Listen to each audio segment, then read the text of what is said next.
तारीख आहे 9 जुलै 2026. रात्रीची वेळ आहे. मध्य प्रदेशातील रायसेन जिल्ह्यातील गैरतगंज हा भाग आहे.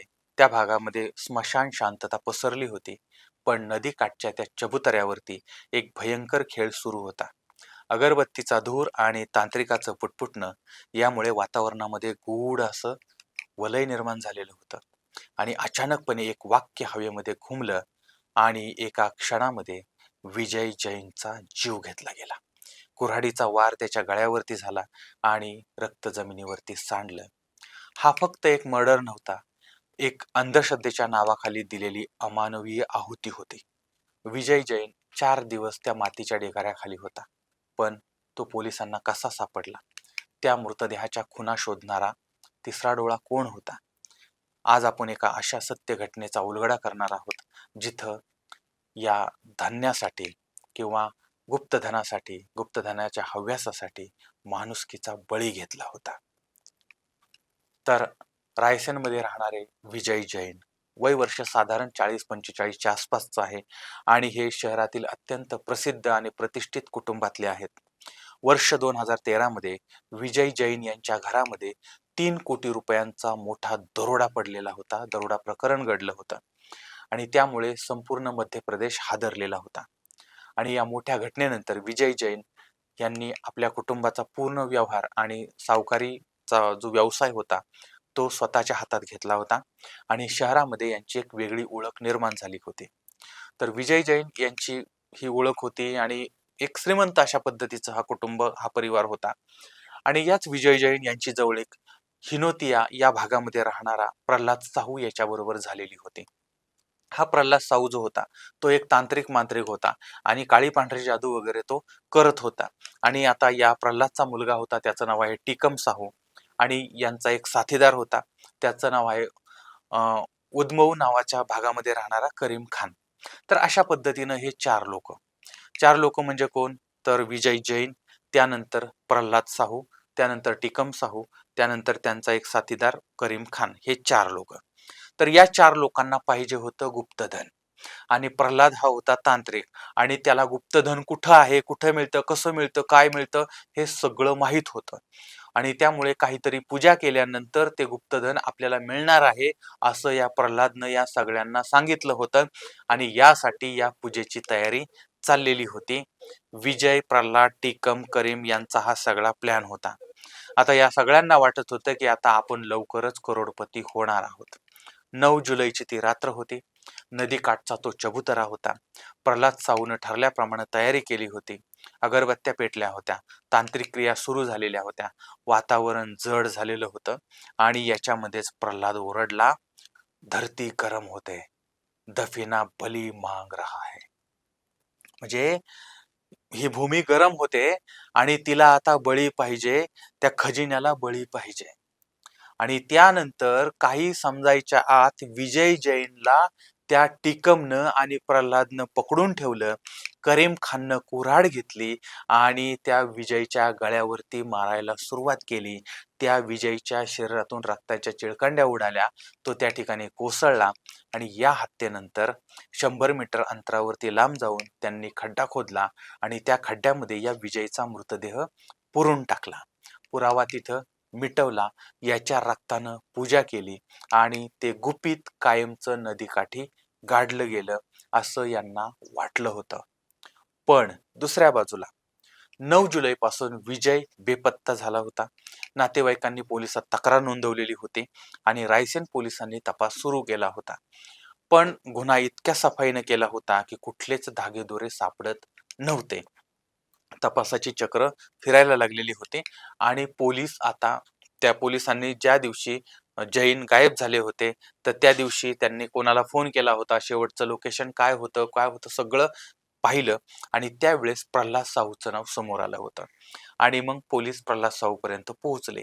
त्याला विचारलं. त्यावेळेस त्यानं सांगितलं, म्हटलं की आम्ही जमीन आणि खरेदी विक्रीचा व्यवहार करतो आणि त्याच्यासाठी मग जसे ते कॉन्टॅक्टमध्ये होते, संपर्कामध्ये होते. आणि शेवटचं लोकेशन काय होतं तर ते नदीच्या तिथं आम्ही भेटलो होतो, हे होतं ते होतं असं सांगितलेलं होतं. पण पोलिसांना संशय होता की जरी जमिनीचा व्यवहार असला तरी रात्री अपरात्री कोणी फोन करणार नाही. पण काहीतरी याच्यामध्ये काळबेरं दिसतंय. पोलिसांचा संशय होता, संशय बळावत होता, पण डेड बॉडी सापडल्याशिवाय गुन्हा सिद्ध होऊ शकत नव्हता. आणि तारीख होती 13 जुलै 2026. गैरतगंज हा जो भाग आहे, तर त्या ठिकाणी काही गावकरी किंवा काही शेळ्या मेंढ्या चारणारे त्या नदीकाठी फिरत होते. त्यावेळेस त्यांनी बघितलं अचानकपणे काही कुत्री एका ठिकाणी उकरतायत, भुंकतायत आणि त्या ठिकाणी कावळे काहीतरी असं चोची मारतायत वगैरे. आणि गावकऱ्यांनी जवळ जाऊन बघितलं, त्या गुराख्यांनी जवळ जाऊन बघितलं, तर त्या ठिकाणी एक त्या जमिनीतनं पाय बाहेर आला होता आणि त्याचे लचके तोडण्याचं काम चाललेलं होतं. आता ही लोक घाबरली. घाबरल्यानंतर त्यांनी पोलिसांना कळवलंय. नंतर पोलीस त्या घटनास्थळी आले आणि त्यांनी ती बॉडी बाहेर काढली. विजय जैनची ती बॉडी होती. आता विजय जैनच्या डोळ्यामध्ये एक डोळा जो आहे तो नकली होता, काहीतरी गारगोटीचा कसा कसला तरी होता. तर याच्यावरून मग त्या घरच्यांनी ती ओळख पटवली. बॉडीचं पोस्टमॉर्टम झालं आणि आता पोलिसी खाक्या सुरू झाला. प्रल्हाद साहू सांगत होता की आम्ही कशासाठी भेटलो होतो? जमिनीच्या व्यवहारासाठी. अरे बाबा, तू जर जमिनीच्या व्यवहारासाठी भेटला तर मग याचा मृत्यू कसा झाला? त्यानंतर तुम्ही काय केलं वगैरे वगैरे सगळं पोलिसांनी यांना आता हाताखाली घेतलं. हाताखाली घेतल्यानंतर कॉल डिटेल्स बाकीचं सगळं मिळालेलंच होतं आणि मग प्रल्हादचा चेहरा पडला पांढरा. मग पोलिसांनी त्याला दाखवला पोलिस येंगा आणि त्याच्यानंतर मग त्यानं हे सगळं कबूल केलं होतं. आणि त्यानंतर मग त्या गुन्ह्यामध्ये वापरलेली कुऱ्हाड, फावडा, मोटरसायकल सगळं पोलिसांनी जप्त केलं, पुरावे जमा केले आणि चौकशीमध्ये हे सगळं धक्कादायक बाहेर आलेलं होतं. तर प्रल्हाद साहू हा केवळ तांत्रिक नव्हता, विकृत अपराधी सुद्धा होता आणि अंधश्रद्धेच्या आहारी जाऊन त्यानं या गुप्तधनासाठी त्या जैनची कत्तल केली होती. म्हणजे 4 लोकांना ते धन पाहिजे होतं, पण याच्यातल्या 3 लोकांनी प्लॅन असा केला होता की चौथ्याचा आपण बळी द्यायचा, पण ही गोष्ट चौथ्याला माहीत नव्हती आणि त्यामुळे त्यांनी हे कारस्थान रचलं होतं.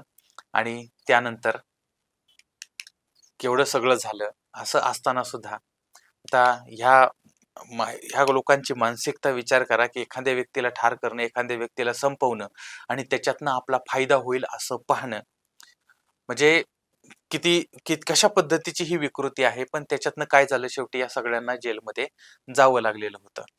आणि एक लक्षात ठेवा की श्रद्धा आणि अंधश्रद्धा याच्यामध्ये एक लकेर असते. श्रद्धा जी असते ना ती तुम्हाला मोटिवेट करणारी असते. श्रद्धा जी असते ना ते तुम्हाला मेहनतीला प्राधान्य देणारी असते. श्रद्धा जी असते ना त्याच्यामध्ये विश्वास असतो आणि अंधश्रद्धा जी असते ना त्याच्यामध्ये उद्ध्वस्त होण्याचा प्रकार असतो, बर्बादी असते आणि याच्यामुळे निष्पाप जीव जातात. म्हणून श्रद्धा असली पाहिजे, पण अंधश्रद्धा असता कामा नये. आणि अजून एक गोष्ट लक्षात ठेवा की गुप्तधन गुप्तधन गुप्तधन, पूर्वीच्या काळी लोक म्हणायचे गुप्तधन जमिनीत पुरलेलं असतं, जमिनीत पुरलेलं असतं. अरे गुप्तधन याचा अर्थ काय होतो माहितीये?